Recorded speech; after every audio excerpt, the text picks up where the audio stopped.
بہرحال آج جو ہے ہم ان کی جو یہ نظم پڑھ رہے ہیں، اب اس نظم کا ذرا تھوڑا سا تاریخی پس منظر بھی سمجھ لیجیے۔ علامہ اقبال کی شاعری کے جو مختلف ادوار ہیں وہ میں نے گنوا دیے ہیں اپنی کتاب میں، وہ جو میں نے جس کا حوالہ ابھی دیا ہے، بر عظیم پاک و ہند میں اسلام کے انقلاب فکر کی تجدید و تعمیل۔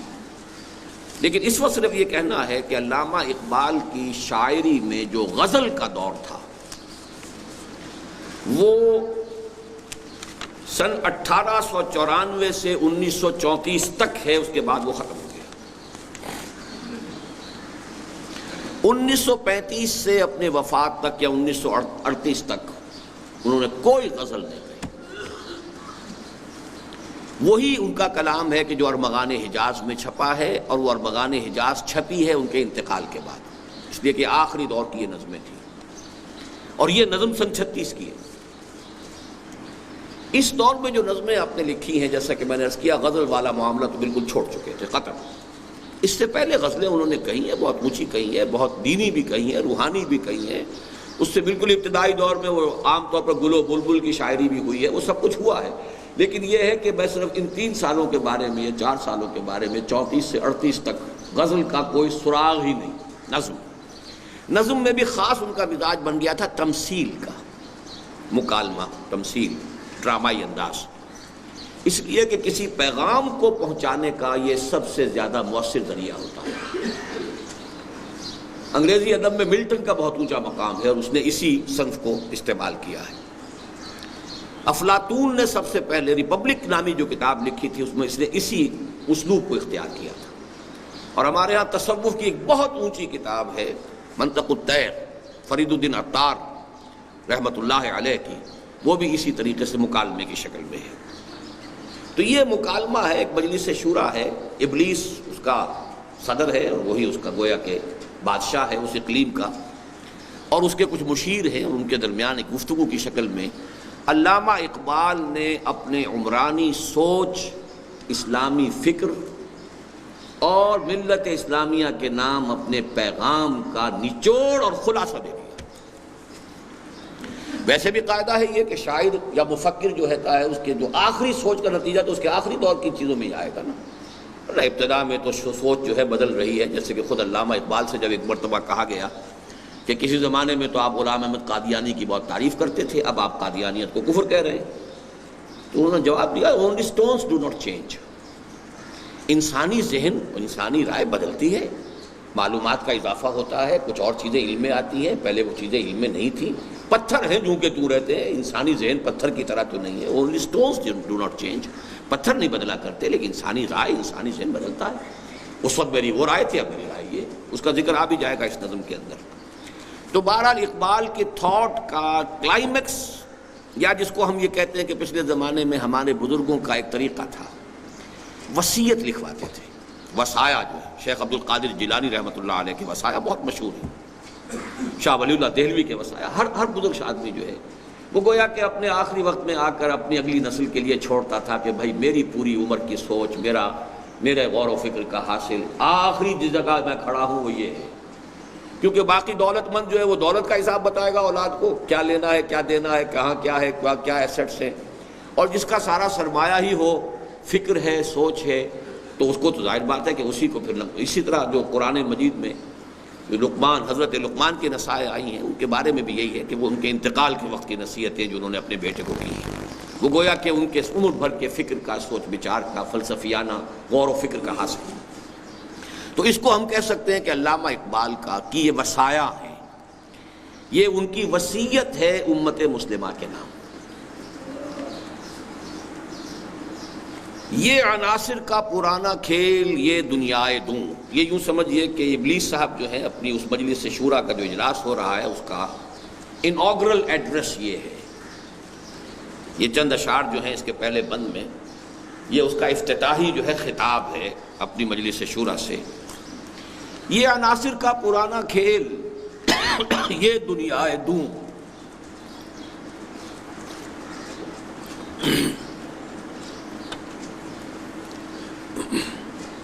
اس لفظ میں ایک پورا جو فلسفہ اور ایک نقطۂ نظر رہا ہے دنیا میں فلسفے کے میدان میں اس کی ترجمانی ہو گئی ہے، اور وہ یہ ہے میٹیریلزم۔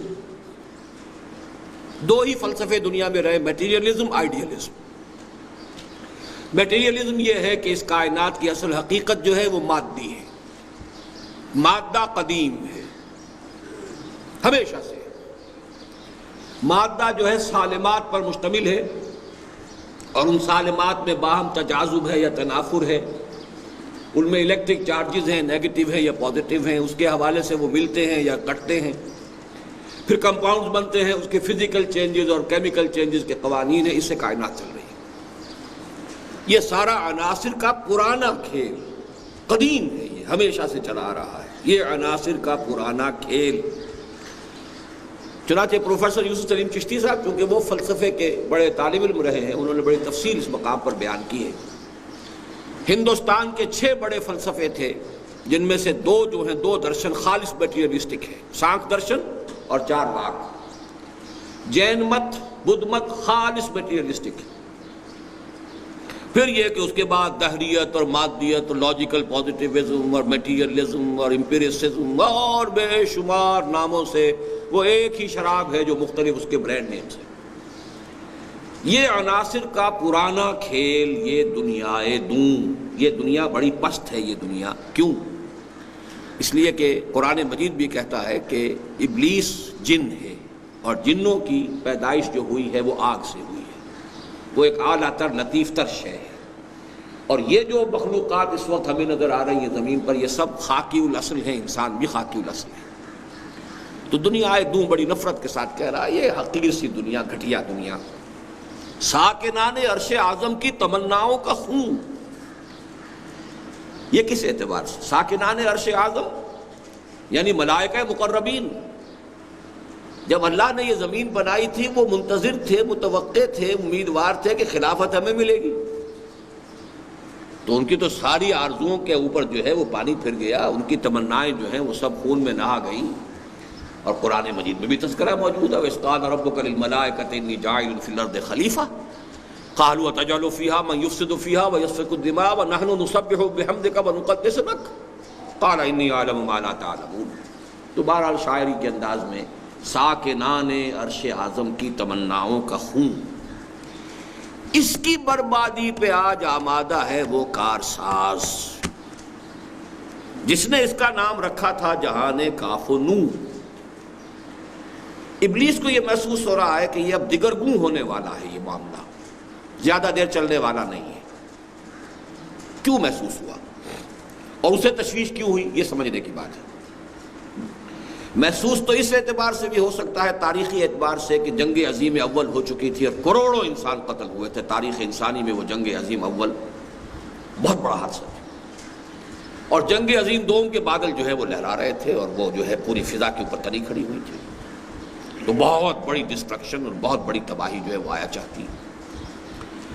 یہ بھی ابلیس کو محسوس ہو گیا ہوگا کہ اب قیامت جو ہے قریب ہے، اور ظاہر بات ہے قیامت کے ساتھ ہی اس کی اپنی مہلت بھی ختم ہو جائے گی، یہ تو اس کی اپنی جان کا مسئلہ بھی ہے نا۔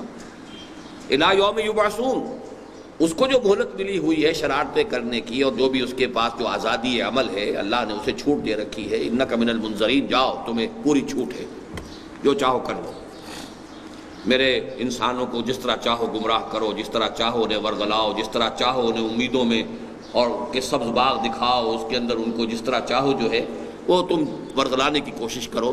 تو اب معلوم ہوتا ہے کہ یہ اب محسوس ہو رہا ہے کہ یہ ڈرامہ اب خاتمے کے قریب ہے، اور ڈرامہ خاتمے کے قریب ہے تو اپنی چودراہٹ خاتمے کے قریب ہے۔ تو مختلف اعتبارات سے اس کی بربادی پہ آج آمادہ ہے وہ کارساز جس نے اس کا نام رکھا تھا جہان کاف و نور، کن، کیونکہ یہ سارا کائنات کی جو تخلیق ہوئی ہے یہ اللہ تعالیٰ کے امر کن سے ہوئی ہے۔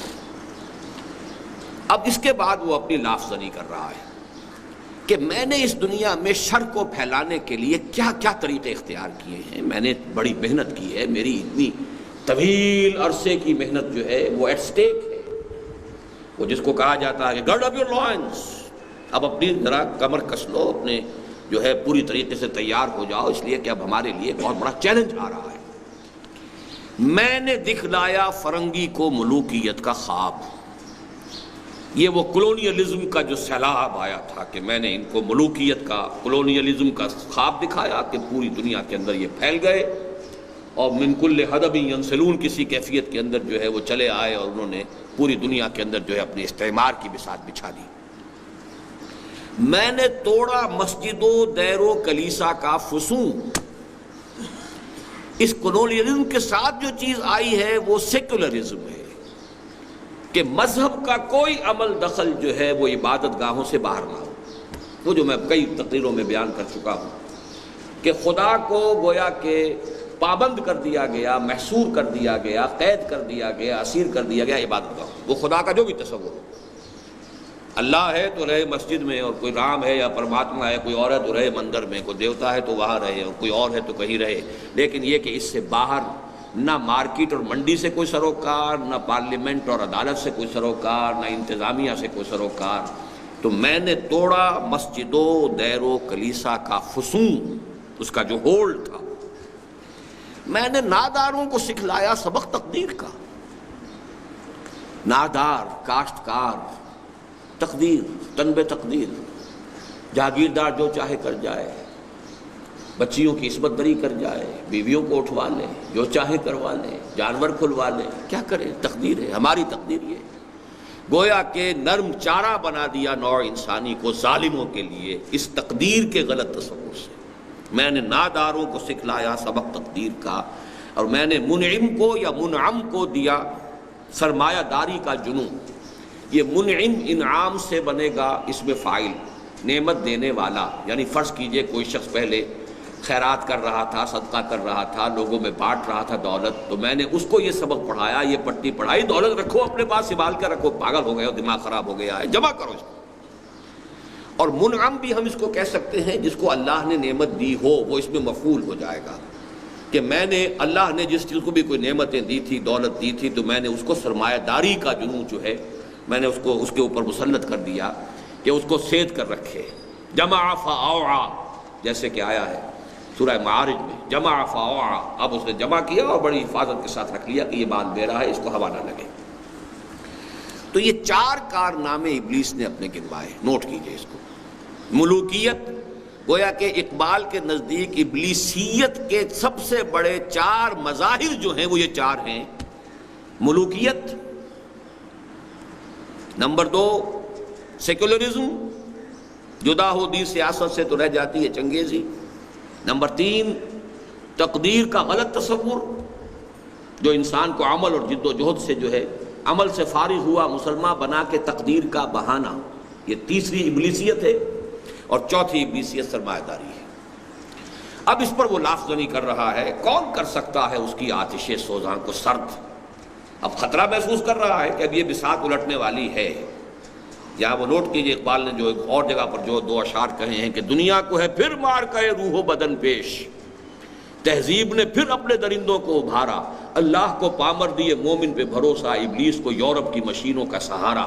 تو یہ جو ایک کرائسس آنے والا ہے، حق و باطل کی جنگ جو ہے، ستیزہ کار رہا ہے ازل سے تا امروز، چراغ مصطفی سے شرار بولہبی. اس کا آخری ایکٹ آنے والا ہے، آخری سین آنے والا ہے، ڈراپ سین ہونے والا ہے. تو وہ خطرہ بھی محسوس کر رہا ہے، لیکن یہ کہ اپنی لافزنی سے تاکہ ساتھیوں کے دل بیٹھ نہ جائیں. آخر یہ کہ انکریج تو کرنا پڑتا ہے، ہمت بھی بنانی پڑتی ہے. گھبراؤ نہیں ہے، چیلنج ہے، بڑا ہے، لیکن فکر نہ کرو کون کر سکتا ہے اس کی آتش سوزاں کو سرد.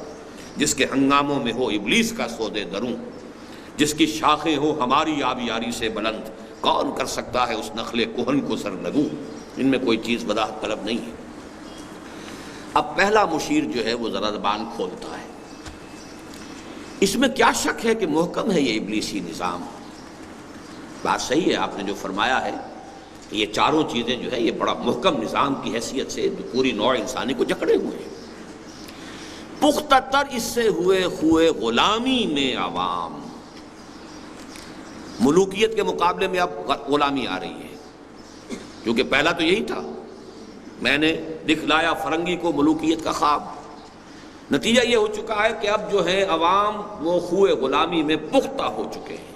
ان کے اندر وہ ارج ہی نہیں رہی، آزادی کا خیال ہی نہیں رہا. جیسے ہم پورے پکے ہو چکے ہیں امریکہ کے گھڑی کی مچھلی، کنٹینمنٹ آف رشیا پالیسی کے بعد اب کنٹینمنٹ آف چائنا پالیسی میں فٹ ہو کر بڑے مطمئن ہیں، اب تو آرام سے گزرتی ہے۔ یہ ساری چیزیں جو بھی کچھ ہو رہی ہے اس لیے کہ آزادی، خود اعتمادی، اپنی عزت، اپنا وقار، اپنی آنکھوں سے اپنا راستہ دیکھ کر اپنے قدموں پر کھڑے ہونا اور چلنا، یہ بالکل دوسری اور شے ہے۔ پختتر اس سے ہوئے خوئے غلامی میں عوام، اور یہ اسی مجموعے میں ان کی ایک نظم اور بھی ہے مکالمے کی شکل میں، کہ زمین اور ایک اس کے اندر جو میت دفن ہوئی ہے اس کا مکالمہ ہے، بڑی عجیب نظم ہے۔ اور میں نے یہ میٹرک میں جب میں تھا تو ہمارے ہاں کوئی بڑا ایک فنکشن ہونے والا تھا، کچھ بڑی سرکاری کوئی شخصیت آنے والی تھی، تو میں نے یہ مکالمہ تیار کرایا تھا، خود بھی میں اس میں حصہ لینے والا تھا، لیکن ہیڈ ماسٹر صاحب نے ڈر کے روک دیا کہ یہ بات کرنے کی نہیں، بڑی باغیانہ ہے کہ ایک میت جو ہے وہ قبر میں آئی ہے اور قبر جو ہے فریاد کر رہی ہے کہ کیا بات ہے، میری قبر کے اندر جو ہے، میرے اندر اس وقت جو ہے بڑی تشویش سی میں محسوس کر رہی ہوں۔ تو اس کے بعد یہ معلوم ہو یہ غلام تھا بدماش جو میرے اندر ڈاکے، آہ ظالم تو جہاں میں بندہ محکوم تھا، میں نہ سمجھی تھی کہ ہے کیوں خاک میری تاب سوزناک، یہ میری مٹی میں جو جلن ہو رہی ہے اس وقت تو محکوم تھا۔ اب یہ ظاہر بات انگریزی دور کی بات کر رہا ہوں کہ میں وہ اس وقت وہ تمثیلچہ جو ہے کرنا چاہتا تھا کسی انسپیکشن کے موقع پر۔ اس میں کیا شک ہے کہ محکم ہے یہ ابلیسی نظام، پختتر اس سے ہوئے خوئے غلامی میں عوام، ہے ازل سے ان غریبوں کے مقدر میں سجود، ان کی فطرت کا تقاضا ہے نماز بے قیام۔ نماز بے قیام کا کیا مطلب ہے؟ سجود ہی سجود ہے، اس کے اندر جو ہے قیام کی جو ہے وہ لذت ہی نہیں ہے۔ آرزو اول تو پیدا ہو نہیں سکتی کہیں، ہو کہیں پیدا تو مر جاتی ہے یا رہتی ہے خام۔ یہ شعر تو میری تقریروں میں آپ نے بہت سنا ہوگا کہ اول تو یہ کہ اس ماحول میں کوئی امنگ، کوئی ولولہ، کوئی اونچا خیال، کوئی اچھا ارادہ پیدا ہی نہیں ہو سکتا۔ ماحول جو ہے اگر اس کے لیے اس کے آخر زمین کے اندر کوئی رویدگی ہوگی تو کوئی شے پیدا ہوگی، زمین بھی بانجھ، پھر اگر کہیں دو پتیاں کہیں آ بھی گئی ہیں تو فضا میں آکسیجن نہیں ہے تو وہ مرجھا جائے گی۔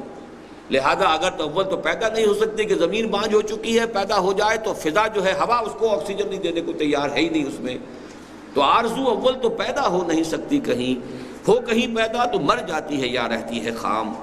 یہ ہماری سعی پہم کی کرامت ہے کہ آج صوفی و ملا ملوکیت کے بندے ہیں تمام۔ اب مذہب کے یہی دو مذہب رہے، صوفی اسپرچولی اور ملا، اب وہ جو بھی ایک اسکالسٹسزم جس کو کہتے ہیں، علم کلام آگے آ جائے گا اس میں، ان دونوں کے لیے دو علامتیں لی گئی ہیں۔ ایک ملا ہے، اور ملا جو ہے جس زمانے کی یہ بات ہو رہی ہے، ہمارا تو اس وقت جو مولوی ہے وہ کچھ اور اس کی جون بدل چکی ہے، وہ ملا اس طرح کا نہیں رہا۔ ملا کسی زمانے میں بڑا اونچا لفظ تھا، بہت بڑے عالم اور بہت بڑے فلسفی کو ملا کہا جاتا تھا، لیکن یہ کہ وہ ملا جو ہے ان کی زیادہ جو ہوتی تھی بات وہ علم کلام، منطق، فلسفہ، ان چیزوں کے اندر۔ تو ملا اور یہ کہ صوفی، وہ بہرحال یہ کہ ان کے مختلف مشرب ہیں۔ تو اب یہ دونوں ہی ٹاپ کے منصب تھے گویا کہ مذہبی اعتبار سے، اسی لیے ایک اور جگہ کہا ہے اٹھا میں مدرسہ و خانقاہ سے نمناک، میں تو دونوں دیکھ آیا، مدرسے بھی میں نے دیکھ لیے، خانقاہیں بھی دیکھ لی، کہیں پر تیرے محیط میں کہیں گوہر زندگی نہیں، دیکھ چکا میں موج موج، ڈھونڈ چکا صدف صدف، کہیں نہیں کچھ رہا۔ تو صوفی و ملا ملوکیت کے بندے ہیں تمام۔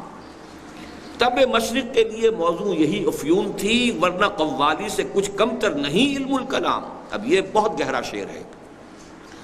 قرآن، حدیث، سیرت، یہ تو آدمی کو عمل پر لے کر آتی ہیں، جہاد پر لے کر آتی ہیں۔ علم کلام وہ آپ بیٹھے ہوئے دھجیاں بکھیر رہے ہیں منطق کی، اور ہیئر سپلٹنگ ہو رہی ہے، اور عقل کے گھوڑے دوڑائے جا رہے ہیں، اور یہ سب کچھ ہو رہا ہے، تو اس کا اثر جو ہوتا ہے قواعد عملی سرد ہو جاتے ہیں، دماغ چلتا ہے بالکل مشین کی طرح، کمپیوٹر کی طرح، عمل جو ہے وہ نہیں۔ اسی طرح قوالی ہے، جھوم جاؤ، جھومتے رہو۔ اب صوفیوں کے حلقے میں قوالی اور علماء کے حلقے میں علم کلام، یہ دو چیزیں گویا کہ دو حلقے جو ہو سکتے تھے مسلمانوں کے رہنما حلقے دینی اعتبار سے، ان دونوں کو گویا کہ ان دونوں سمبلز کے حوالے سے بیان کیا گیا کہ اگرچہ علم کلام کی تاثیر بھی وہی تھی کہ جو عمل سے انسان کو بیگانہ کر دے، لیکن قوالی جو ہے مشرق کے اعتبار سے یہ زیادہ مناسب تھی، کیونکہ یہاں پہ ہندوؤں کا معاملہ تھا، اور یہاں پر گانے کا، ناچ رنگ کا، ان کے کلچر کا حصہ تھا، تو ہم نے یہاں پہ علم کلام کی بجائے قوالی استعمال کروا دی ہے تاکہ اب یہ اسی رنگ میں رہے اور سرور میں جو ہے وہ اپنے وہ جیسے کہ ایک اور جگہ پر کہا ہے علامہ اقبال نے کہ صوفی پشمینہ پوش حال مست از شراب نغمہ قوال مست آتش از شیر عراقی در دلش در نمی سعادت بقرآن محفلش. یہ صوفی جو ہے جس نے اوپر سے کوئی پہنی ہوئی ہے اونی قبا بھی پہنی ہوئی ہے اور قوال کی آواز کے اوپر تو وہ حال اسے آ گیا ہے اور شعر کسی عراقی کا سنا ہے کسی اور کا سنا ہے تو اس کے اوپر وہ حال کھیل رہا ہے. قرآن سے اسے سروکار ہی نہیں. صوفی پشمینہ پوش حال مست از شراب نغمہ قوال مست. تو تب مشرق کے لیے موضوع یہی افیون تھی. افیون کیا ہے؟ آدمی کو پیک کے اندر پڑے رہو بس کام نہ کرو. لوٹس ایٹرز ایک نظم ہم نے پڑھی تھی شاید میٹرک میں پڑھی تھی. Surely surely slumber is better than toil. آدمی محنت کرے بھاگ دوڑ کرے یہ کرے وہ کرے اس سے کیوں نہ ذرا سا ایک دو گولیاں جو ہے نگلے اور سو جائے آرام سے. آج جو پوری دنیا کے اندر نارکوٹکس کیوں ہیں؟ اس لیے کہ دنیا کی پیچیدگیاں مسائل جو ہیں ان کے تمام جو ہیں وہ آدمی پھر جو ہے وہ میں کدے کی راہ سے ہو کر گزر گیا ورنہ سفر حیات کا بے حد طویل تھا. یہ تو در حقیقت آسانی کا راستہ ہے، فرار ہے زندگی سے. ہے طواف و حج کا ہنگامہ اگر باقی تو کیا. یہ طواف اور حج کا ہنگامہ جو ہے یہ تو علامہ اقبال کے زمانے سے بڑھ کے اب میرا خیال ہے 100 گنا بڑھ گیا ہوگا. علامہ اقبال ان 60 سالوں میں اور جو عمرہ ہے رمضان کا اور 30 لاکھ 35 لاکھ آدمی جمع ہو رہا ہے اور رمضان ہو رہا ہے اور جو کچھ ہو رہا ہے وہ آپ کے علم میں ہے. لیکن اس سے حاصل کیا ہے طواف و حج کا ہنگامہ اگر باقی تو کیا. کند ہو کر رہ گئی مومن کی تیغ بے نیام. اس کا اصل جہاد جو اس کا اصل تھا وہ تو ختم ہو چکا. اب یہ وہاں جائیں اور وہ طواف کر کے آ جائیں لیکن لے کر کے آتے ہیں وہاں سے کوئی نیا جذبہ کوئی توبہ کر کے نہیں آتا. الا ماشاءاللہ کوئی ہوں گے کوئی لاکھوں میں کوئی کروڑوں میں کوئی ایک آدھ نکل جائے. باقی تو جیسے گئے تھے ویسے آتے ہیں. بلکہ یہ سمجھتے ہیں کہ پچھلا حساب صاف ہوا بس سر نو جو ہے حرام خوریاں جو ہیں اس کا کھاتا سر نو شروع کرو. تو یہ سارا جو کچھ ہے طواف و حج کا ہنگامہ اگر باقی تو کیا. ان چیزوں کو علامہ اقبال نے ایک اور نظم میں جو میرے نزدیک ان کی شعریت کا عروج ہے اہل حرم کے سومنات سے تعبیر کیا. کیا نہیں کوئی غزنوی کارگہ حیات میں بیٹھے ہیں کب سے منتظر اہل حرم کے سومنات. اہل حرم نے بھی ان چیزوں کو ریچولز کو بت بنا لیا ہے. بت بن کر پوچھ رہے ہیں. ان کی حقیقت کچھ بھی نہیں. جو کہا ہے کہ نماز و روزہ و قربانی و حج یہ سب باقی ہے تو باقی نہیں ہے. یہ سارا جو ہے یہ ریچولز ہے ان کی شکلوں کو پوجا جا رہا ہے. اب اس نے سوال کیا کہ یہ جو آپ نے سیشن کال کیا ہے خاص ہمارا اور اس میں اتنا تمہیدی آپ نے خطاب فرمایا ہے تو کون سا آپ کو چیلنج محسوس ہوا ہے؟ ہمیں تو کوئی چیلنج محسوس نہیں ہو رہا. سب ٹھیک ٹھاک ہے. اس میں کیا شک ہے کہ محکم ہے یہ ابلیسی نظام. ساری قوتیں ابلیسی خوب پورے طور پر کار فرما ہے. کام ہو رہا ہے. کس کی نومیدی پہ حجت ہے یہ فرمان جدید؟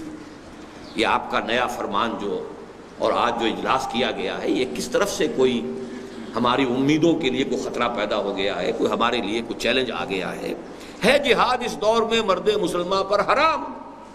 مسلمان تو اپنے اوپر جہاد کو حرام ہی کر چکا ہے تو اب اور کس چیز کا ڈر ہے؟ اب اس میں نوٹ کیجئے کہ اس میں خاص طور پر تو غلام احمد قادیانی کی طرف اشارہ ہے کہ جس نے قتال کو تو سرے سے حرام قرار دے دیا. دین کے لیے حرام ہے اب دوستو قتال. یہ مصرع ہے غلام احمد قادیانی کا آن جہانی کا. لیکن اس کو چھوڑتے ہوئے بھی ہمارے ہاں عام مذہبی فکر میں بھی جہاد خارج از بحث ہو چکا تھا. یہ اب شروع ہوا ہے اور ہوا ہے ایران کے انقلاب کے بعد. سائملٹینیس معاملہ ہوا ہے ایرانی انقلاب اور افغانستان میں روس کی آمد. اس وقت سے شروع ہوا ہے ورنہ جہاد مسلمان کی فہرست سے خارج تھا. اس لیے کہ جہاد کے معنی جنگ اور جنگ جو ہے وہ تو ہر وقت تو ہوتی نہیں. ہر روز کا فرض جو ہے وہ تو نماز ہے. ہر سال کا فرض جو ہے وہ روزہ ہے جو بھی ہے زکوٰۃ ہے.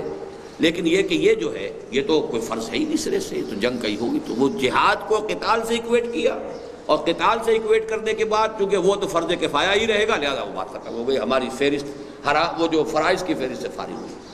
تو اس حوالے سے فرق کوئی نہیں ہے. اس نے قتال کو حرام قرار دیا ہم نے جہادی کی جڑ کاٹ دی. البتہ یہ ہے کہ جب احیائی تحریکیں شروع ہوئی ہیں تو اس میں پھر چاہے وہ جماعت اسلامی کی تھی، مولانا مودودی کی پہلی بڑی تصنیف ہی تھی الجہاد فی الاسلام، ابوالکلام آزاد نے جو نعرہ لگایا تھا وہ جہاد کا تھا۔ اسی طریقے سے پھر یہ کہ جو بھی الاخوان المسلمون کا معاملہ ہوا ہے وہ جہاد کے لفظ سے، تو جہاد جو ہے بعد میں ان احیائی تحریکوں کا تو سینٹرل تھیم بنا ہے، اور پھر قتال کی بھی مختلف شکلیں ہوئی ہیں، اگرچہ ان میں سے ہر ایک کا علیحدہ معاملہ ہے، اس کو میں اس وقت ڈسکس نہیں کر سکتا، لیکن یہ کہ اقبال نے جس وقت یہ الفاظ کہے ہیں تو ابلیس نے جو بات کہی ہے اس کے مشیر نے وہ سب سے درست تھی کہ کیا آپ کو فکر کس بات کی ہو گئی ہے جب مسلمان پر تو جہاد حرامی ہو چکا ہے۔ دوسرے مشیر صاحب اب ذرا پہلے مشیر سے اختلاف کرتے ہوئے ظاہر کرتے ہیں کہ نہیں، ایک خطرہ تو پیدا ہو چکا ہے۔ خیر ہے سلطانی جمہور کا غوغا کے شر، تو جہاں کے تازہ فتنوں سے نہیں ہے باخبر۔ یعنی یہ جو پہلا مشیر تھا اس کی اس نے نفی کی ہے کہ تمہیں everything is not okay, واقعتاً گڑبڑ ہے، اور سب سے بڑی گڑبڑ یہ ہے کہ ابھی سلطانی جمہور کا آتا ہے زمانہ، جو نقش کہن تم کو نظر آئے مٹا دو، تو ملوکیت کا تو بیڑا غرق ہو جائے گا، اور ہم نے جو بھی اپنی بساط بچھائی تھی اس میں نمبر 1 پر ملوکیت ہے، تو جمہوریت آئے گی، جمہوریت جو حاکمیت عوام آ جائے گی، ہے سلطانی جمہور یعنی پاپولر سوورنٹی، تو اس سے ملوکیت کا تو جو ہے بیڑا غرق ہو جائے گا، تو ہماری بساط کا جو رکن اول تھا وہی ختم ہو جائے گا۔ تو اس حوالے سے واقعتاً قابل تشویش مسئلہ ہے، اور ہمیں واقعتاً غور کرنا چاہیے۔ ہمیں پوری situation we have to take a fresh assessment and stock of the situation. پہلا مشیر کہتا ہے کہ نہیں، میں جانتا ہوں جمہوریت میں کوئی خطرہ نہیں ہوں، یعنی یہ کہ اس نے تو کہا تھا تو جہاں کے تازہ فتنوں سے نہیں ہے باخبر، اس نے کہا نہیں میں ہوں باخبر ہوں، مگر میری جہاں بینی بتاتی ہے مجھے جو ملوکیت کا ایک پردہ ہو کیا اس سے خطر۔ یہ جمہوریت تو خود ملوکیت ہی کا ایک پردہ ہے، اس کی کوئی حقیقت ہی نہیں ہے۔ ہم نے خود شاہی کو پہنایا ہے جمہوری لباس، جب ذرا آدم ہوا ہے خود شناس و خود نگر، یہ تو ہم نے خود کیا ہے، تمہیں نہیں معلوم۔ یعنی دوسرا مشیر جو تھا اس کی جہالت کا یہ وہ کہہ رہا ہے کہ تجھے پتہ نہیں ہے، تو ہم نے خود کیا بھائی۔ ہم نے کہا اب انسان کے اندر خود شناسی آ گئی ہے، خود نگری آ گئی ہے، اپنی عزت نفس کا احساس پیدا ہو گیا ہے، اور یہ سارا احساس دیا ہوا ہے محمد الرسول اللہ صلی اللہ علیہ وسلم کا۔ تمام انسان برابر ہیں، ہر انسان پیدائشی طور پر زندہ ہے۔ حضرت عمر نے فرمایا تھا کہ ہر انسان کو اس کی ماں نے زندہ جنا ہے، وہ آزاد جنا ہے، وہ کوئی محکوم پیدا نہیں ہوتا۔ تو یہ تو جو تصور تھا محمد نے دیا تھا صلی اللہ علیہ وسلم، لیکن یہ کہ اس نے کہا کہ ہم نے صرف یہ کیا ہے نا کہ سوورنٹی جو ہے وہ اس کے اندر تقسیم کر دی، باقی ملوکیت تو جو کی تو ہے وہ اگلے شعر میں آ رہا ہے۔ کاروبار شہریاری کی حقیقت اور ہے، یہ وجود میر و سلطان پر نہیں ہے منحصر۔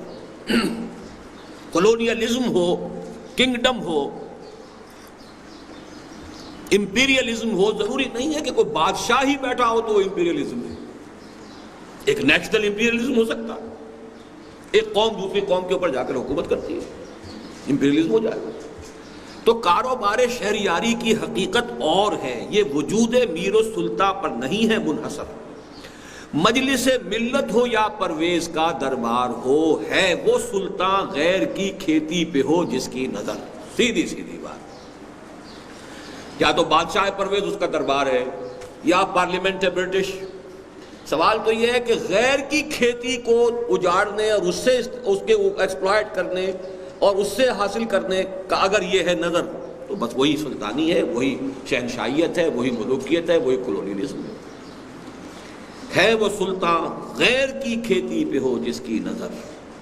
تو نے کیا دیکھا نہیں مغرب کا جمہوری نظام، چہرہ روشن اندروں چنگیز سے تاریخ تر۔ اب یہ چنگیز جو ہے یہ ہماری پورے ادب کے اندر، مشرقی ادب میں، یہ ایک ٹیرر کا اور ظلم کا اور تشدد کا اور جو بھی وحشت کا ہے اس کے لیے ایک بہت بڑا سمبل ہے۔ یہ ہلاکو کا دادا تھا چنگیز خان اعظم۔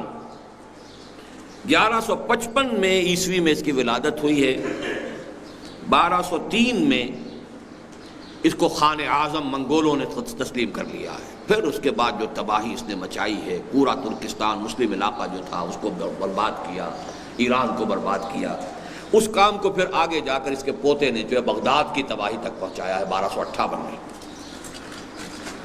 تو یہ جو کہا ہے جلال پادشاہی ہو کہ جمہوری تماشا ہو، جدا ہو دین سیاست سے تو رہ جاتی ہے چنگیزی۔ کیا فرق پڑتا ہے جمہوری تماشا ہے یا جلال پادشاہی ہے؟ ہیومن ساورنٹی جہاں آ گئی وہ ملوکیت ہے۔ ہیومن ساورنٹی ایک پرسن کی ہو چاہے وہ ایک قوم کی ہو، وہ ملوکیت ہے، لہذا کوئی گھبرانے کی بات نہیں ہے۔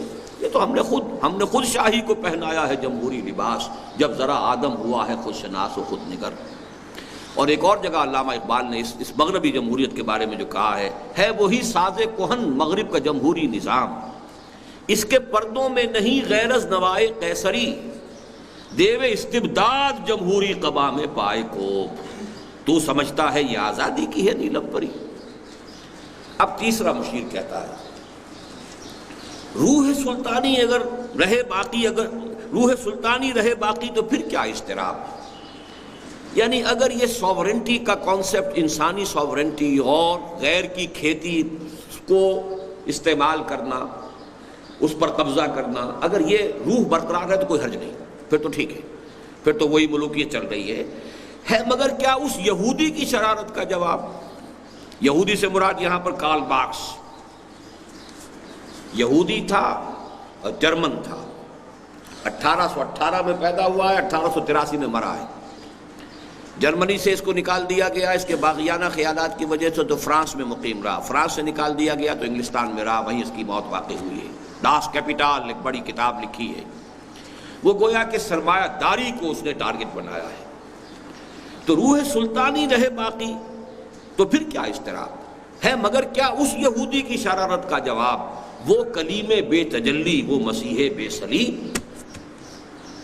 اب دیکھیے یہ وہی انداز ہے، نیست پیغمبر ولیکن در بغل دارد کتاب ڈاس کیپیٹال۔ یہ میری آج شام کی تقریر کا مین موضوع ہے، جو انجمن کا سالانہ اجلاس آج ہونے والا ہے، کہ دو چیزوں سے انقلاب برپا ہوا، دنیا کا عظیم ترین انقلاب، ایک کتاب قرآن، ایک اس کے معلم محمد صلی اللہ علیہ وسلم۔ یتلو علیہم آیاتہ ویزکیہم ویعلمہم الکتاب والحکمہ۔ یہاں اس کو ذہن میں رکھیے، پیغمبر تو وہ نہیں ہے یہودی، کتاب تو ہے اس کے پاس، اور کتاب یقیناً بہت گہری فلسفے کی کتاب، بڑی مدلل کتاب، بڑے بڑوں کو چکرا دینے والی کتاب، پوری تاریخ کی ایک نئی تعبیر کرنے والی کتاب، اس میں کوئی شک نہیں۔ وہ کلیم بے تجلی، وہ مسیح بے صلیب۔ کلیم حضرت موسیٰ علیہ السلام، مسیح حضرت عیسیٰ علیہ السلام، مطلب یہ کہ اس لیول پر لے کر جا رہا ہے کہ جہاں تک اس کا معاملہ ہے تاثیر کا، وہ تو اس حد تک جا رہا ہے۔ نیست پیغمبر ولیکن در بغل دارت کتاب۔ کیا بتاؤں کیا ہے کافر کی نگاہ پردہ سوز، مشرق و مغرب کی قوموں کے لیے روز حساب۔ اس سے بڑھ کر اور کیا ہوگا طبیعت کا فساد، توڑ دی بندوں نے آقاؤں کے خیموں کی تناب، مزدوروں نے اور تلپٹ کر کے رکھ دیا۔ زار روس کو 1917 میں جلا وطن کیا، پہلے اسی روسی ترکستانی علاقہ جو ہمارا ہے، اور پھر اس کو وہاں پہ گولی مار دی گئی۔ شہنشاہیت کا تو خاتمہ ہو گیا، تو ہماری تو بساط الٹ رہی ہے۔ پھر یہ کہ اس میں چونکہ یہ معاملہ بھی تھا کہ جو ابتدائی اس کا جو فرور تھا وہ امپیریلسٹ نہیں تھا، اس میں یہی تھا کہ دنیا کی ہر قوم کو آزادی ہونی چاہیے، دنیا کی ہر قوم کو اپنے وسائل کو استعمال کرنا چاہیے۔ تو یہ تو ہماری ساری بساط جو ہے الٹ دے گا۔ جمہوریت سے تو ہمیں اندیشہ نہیں، مغربی جمہوریت تو ٹھیک ہے، وہ تو ہم نے خود ہی اس کو بپتسمہ دیا ہے، خود ہی ہم نے اس کو جو ہے پردہ اس کے اوپر ڈالا ہے، لیکن یہ کہ یہ واقعتاً ایک چیز ہے کہ جو خطرناک ہے۔ چوتھا مشیر کہتا ہے توڑ اس کا رومت الکبریٰ کے ایوانوں میں دیکھ۔ رومت الکبریٰ روم، اب یہ روم جو ہے ایک زمانے میں قبل مسیح کی جتنی سلطنتیں دنیا میں قائم ہوئی ہیں، یعنی آج سے 2000 سال پہلے کی عظیم ترین مملکت روم کی تھی، یارک سے لے کے بغداد تک، یارک برطانیہ، بغداد، اور تبریز سے لے کر موراکو تک، 3 بر اعظموں پر محیط، پورا شمالی افریقہ، پورا یورپ اور مغربی ایشیا کا بھی ایک بڑا چنک، اتنی عظیم سلطنت۔ اور یہ جو رومت الکبریٰ ہے، اس میں جو فاشسٹ تحریک اٹھ چکی تھی اور مسولینی ابھرا تھا بڑی شدت کے ساتھ، قوت کے ساتھ، اور وہ اب تازہ کرنا چاہ رہا تھا وہی سیزر. آل سیزر کو دکھایا ہم نے پھر سیزر کا خواب. سیزر ہی لفظ اصل میں عربی میں قیصر بنا ہے. سیزر سی سے لکھا جاتا ہے تو وہ کاف بن گیا قیصر ہے. تو یہ سیزر جو بہت بڑی ایک یوں سمجھیے کہ ایک ہستی تھی رومن امپائر کی، ہم نے ان کی نسل کو پھر خواب دکھا دیا کہ دوبارہ ایک وسیع مملکت قائم کرو، پھر کنگڈم قائم کرو. مسولینی کو تو ہم نے تو توڑ تو پیدا کر دیا. اگر ادھر سے اشتراکی انقلاب آ رہا ہے تو ادھر سے فاشسٹ تحریک بھی اٹھ رہی ہے کہ نہیں. تو گویا کہ ہم نے ملوکیت کو دوبارہ زندہ کرنے کا پورا بندوبست کر دیا ہے، اور اس اشتراکیت کا گلا گھونٹنے کا بندوبست عین اس کے اپنے یورپ کی سرزمین میں کر دیا ہے. توڑ اس کا رومت الکبریٰ کے ایوانوں میں دیکھ، آل سیزر کو دکھایا ہم نے پھر سیزر کا خواب. کون بحر روم کی موجوں سے ہے لپٹا ہوا، گاہ بالغ چوں صنوبر گاہ نالت چوں رباب. اب یہ مسولینی کی شخصیت کی طرف ہے کہ ایک طرف تو یہ کہ بہت وہ جوش دلاتا تھا پوری قوم کو، اور ایک بڑی عسکریت پیدا کر دیتا تھا جیسے کہ صنوبر کا درخت ہوتا ہے بہت اونچا، اور کبھی جو ہے اس کے اندر ایک سوز و ساز کی سی کیفیت ہوتی تھی. اس طریقے سے سوز و ساز کے ذریعے سے وہ اپنی قوم کو ابھار کر اس مقام تک لے آیا. لیبیا فتح کیا، اس کے بعد جو ہے حبشہ پر حملہ کیا ہے. یہ سارا جو ہے اس کی طرف سے سیلاب آ رہا تھا. لیکن یہاں ایک بات اور نوٹ کر لیجئے کہ احادیث نبویہ سے بھی معلوم ہوتا ہے کہ روم دوبارہ ریزریکٹ ہو جائے گا. الملحمۃ العظمیٰ جب لڑی جائے گی، تیسری عالمگیر جنگ جو تاریخ انسانی کی عظیم ترین جنگ ہوگی، جس کو کہ ببلیکل جو ٹرمینالوجی ہے بائبل کی اس میں کہا جاتا ہے آرمگڈون، اور حدیث میں کہا گیا الملحمۃ العظمیٰ. اب یہ ساری چیزیں میری کتاب میں موجود ہیں، سابقہ اور موجودہ مسلمان امتوں کا ماضی، حال اور مستقبل. اس میں بھی لفظ روم آتا ہے. اور یہ ایک کتاب میں نے حال ہی میں پڑھی ہے ایک پادری کی، امریکن، غالباً ہال لنڈ سے اس کا نام ہے، دی لیٹ گریٹ پلانٹ ارتھ کے نام سے کتاب لکھی ہے. اور اس نے بائبل کی اور کتاب قدیم اور عہد نامہ جدید ان سب کے حوالوں سے ثابت کیا ہے کہ یورپ کی یہ کانفیڈریسی دوبارہ بن جائے گی، اور یہ گویا کہ ایک نیا رومن امپائر کی شکل میں دوبارہ دنیا کے سامنے آئے گی، اور اسلام کے ساتھ ان کا ایک بہت بڑا تصادم ہوگا. احادیث میں آتا ہے 80 علم ہوں گے، ہر علم کے نیچے 12,000 سپاہی ہوں گے، اور یہ تمام جو ہے عیسائی قوتیں روم کے نام کے تحت جمع ہوں گے. بہرحال یہ میں نے صرف اس لیے کہا کہ آپ یہ بھی نوٹ کر لیں کہ علامہ اقبال نے بھی جو لفظ استعمال کیا رومت الکبریٰ، the great room, the ancient روم، اس کی جو عظمت جو ہے. تیسرا مشیر کہتا ہے میں تو اس کی عاقبت بینی کا کچھ قائل نہیں جس نے افرنگی سیاست کو کیا یوں بے حجاب. اس کا اصل میں اشارہ یہ ہے کہ جب مسولینی آگے بڑھا ہے، اور اس کے بعد پھر نازی جو ہے نازیزم بھی آگے بڑھا، لیکن اس وقت تک علامہ اقبال کی زندگی تک ابھی وہ پورے عروج پر نہیں آیا تھا. اس وقت تک کی صورت یہی ہے کہ مسولینی جو ہے اس علاقے کے اندر فاشزم کا اور ڈکٹیٹرشپ کا اور اس کا بہت بڑا جو ہے وہ امپیریلزم کا نمائندہ بن کر آیا ہے، اور اس سے خطرہ محسوس ہو گیا تھا خود مغربی قوتوں کو. انہوں نے تنقید کرنی شروع کر دی تھی. تو اس نے کہا ہے کہ میں تو اس کی عاقبت بینی کا کچھ قائل نہیں جس نے افرنگی سیاست کو کیا یوں بے حجاب. اس نے کھل کر جواب دیے کہ تم نے سب کچھ کیا ہے، تم نے پوری دنیا کو فتح کیا، تو میں نے اگر فتح کر لیا ہے تو میرے اندر کیڑے ڈال رہے ہو. بہرحال اب پانچواں مشیر کہہ رہا ہے آخری سمجھیے کے بعد، اے تیرے سوز نفس سے کار عالم استوار. یہ بڑا عجیب ہے یہ مصرع، سوز نفس.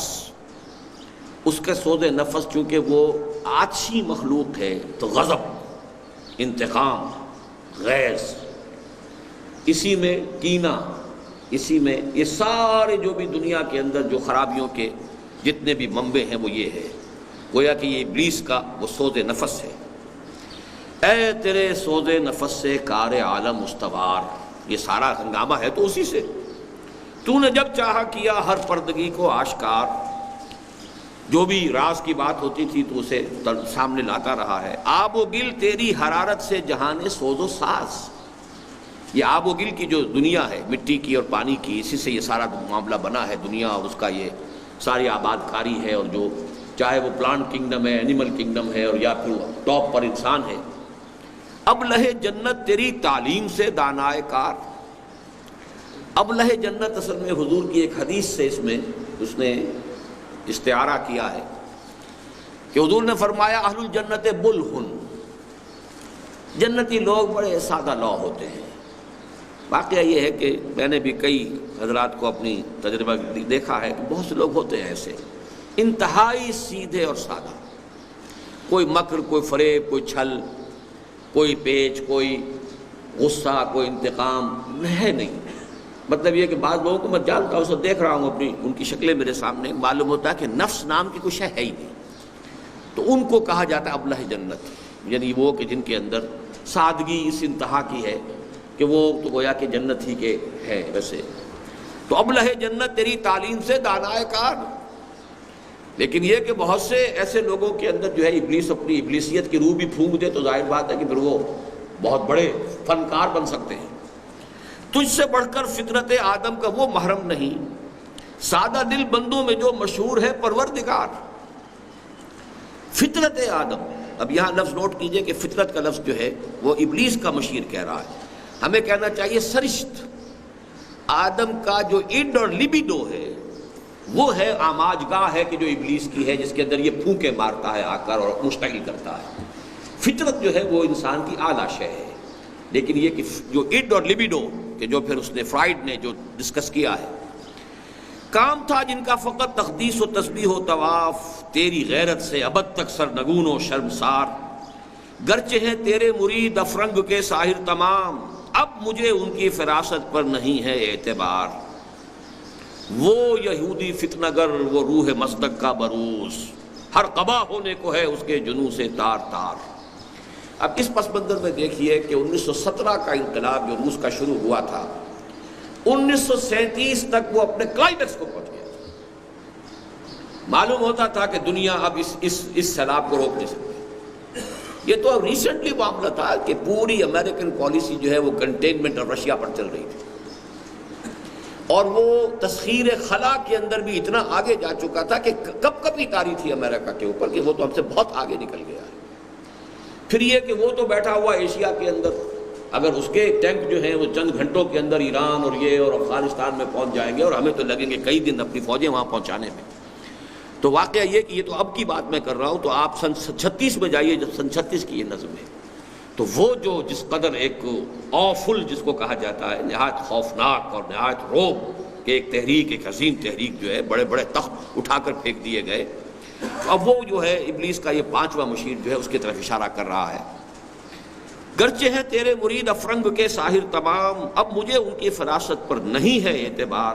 وہ یہودی فتنہ گر وہ روح مصدق کا بروز، ہر قبا ہونے کو ہے اس کے جنوں سے تار تار۔ حکیم مصدق جو ہے یہ ایران میں پیدا ہوئے تھے 5ویں صدی عیسوی میں، یعنی حضور صلی اللہ علیہ وسلم سے لگ بھگ 100-150 برس قبل۔ اور یہ ان کا فلسفہ ہے یہ کہ خدا یعنی یزداں، وہ تو دنیا میں خیر ہی چاہتا ہے، بھلائی ہی چاہتا ہے، نیکی ہی چاہتا ہے، وہ نیکی کا خدا ہے۔ لیکن ایک اور ہے قوت، بدی کی قوت ہے، اور وہ ہے اہرمن۔ اور اس اہرمن کا جو سب سے بڑا ہتھیار ہے وہ لوگوں میں حسد اور کینہ اور بغض، یہ بیماریاں ہیں کہ جو اس نے پیدا کی ہیں، اور اس کی وجہ سے دنیا میں فساد ہے، گندگی ہے، سارا جو بھی کچھ ہے برائی ہے وہ وہاں سے ہے۔ اور اس حسد اور کینے کا اور سارا جو ہے سبب کیا ہے؟ 3 چیزوں میں عدم مساوات، زر زن زمین، اس میں اگر اونچ نیچ ہوتی ہے تو فساد ہوتا ہے، پھر کینہ ہوتا ہے، پھر حسد ہوتا ہے، پھر بغض ہوتا ہے، پھر مقابلے ہوتے ہیں، پھر جنگیں ہوتی ہیں۔ تو اس کا فلسفہ یہ تھا کہ مصداقیت جس کو کہتے ہیں کہ یہ 3 چیزوں میں تمام انسانوں کو مساوی کر دیا جائے، زر زن زمین، 3 چیزوں میں مساوی۔ اگر ہر ایک مرد کے لیے 2 شادیاں ہو سکتی تو سب کے لیے 2 شادیاں ہوں، اگر ایک ہی ہے تو پھر ایک ہی ہو، اسی طرح زمین ہے، اسی طرح دولت ہے۔ تو اس کو پھر کہا جاتا ہے کہ یہ جو گویا کہ اشتراکیت جو ایک خواب آیا بعد میں، یوں سمجھیے کہ 1500 برس بعد، اس کا ایک حیولہ، اس کا ایک بلیو پرنٹ جو ہے وہ اس وقت مصدق کے فلسفے میں تھا۔ تو بروز کہتے ہیں کسی کا ظہور ہو جانا، گویا کہ وہی روح مصدق جو ہے دوبارہ مارکس کی شکل میں دنیا میں ظاہر ہو گئی ہے کہ جس نے معاشی مساوات کا نعرہ لگایا ہے۔ 528 عیسوی میں اسے نوشیرواں شہنشاہ ایران نے قتل کر دیا تھا، اور پھر 531 میں اس مصدق کے جتنے بھی ماننے والے تھے ایران میں ان سب کو قتل کر دیا گیا۔ وہ یہودی فتنہ گر، وہ روح مصدق کا بروز ہر قبا ہونے کو ہے اس کے جنوں سے تار تار، زاغ دشتی ہو رہا ہے ہم سرے شاہین و چرغ۔ یہ مزدور اور یہ کسان اور یہ جاگیرداروں کے اور یہ گویا کہ کوا جو ہے شاہین کے برابر ہو رہا ہے، یہ تو تلپٹ ہو جائے گی ہماری ساری بساط۔ ہم نے جو کچھ بھی اپنا مکر کا جال پھیلایا تھا ختم ہو کر رہ جائے گا، کہاں غلامی کہاں محکومی، سب ختم ہوئی بات۔ زاغ دشتی ہو رہا ہے ہم سرے شاہین و چرغ، کتنی سرعت سے بدلتا ہے مزاج روزگار، چھا گئی آشفتہ ہو کر وسعت افلاک پر، جس کو نادانی سے ہم سمجھے تھے ایک مشت غبار، ہم سمجھے تھے کہ یہ صرف ایک جو ہے مٹی کی کہ ایک مٹھی بھر مٹی ہے، یہ تو پوری دنیا کے اوپر چھا گئی ہے۔